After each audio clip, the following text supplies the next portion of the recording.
Hey, hold din kæft, knægt. Far skal se nyheder.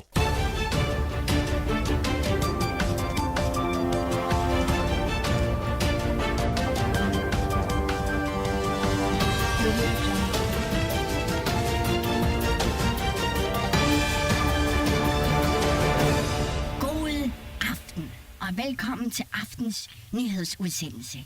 Vi lægger ud med en usædvanlig og let og opsigtsvækkende historie.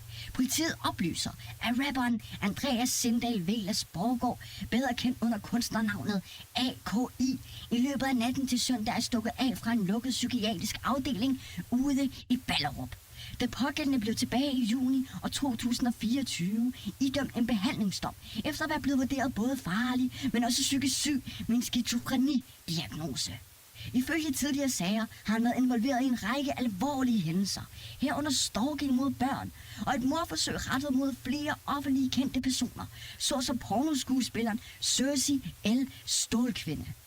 Et vidne, som har været i kontakt med manden, beskrives oplevelsen således. Altså, han var egentlig ret ubehagelig. Han opførte sig grænseoverskridende og insisterede på at skulle stikke gulerødder op i numsen på ham selv og os andre. Og så slikkede han mig også hele tiden i øret og sagde, at jeg skulle kalde ham Jeffrey Big D.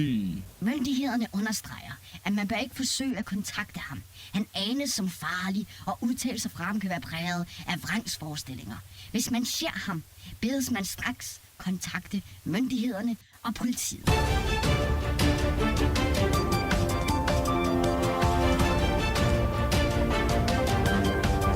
Og så til noget mere positiv historie.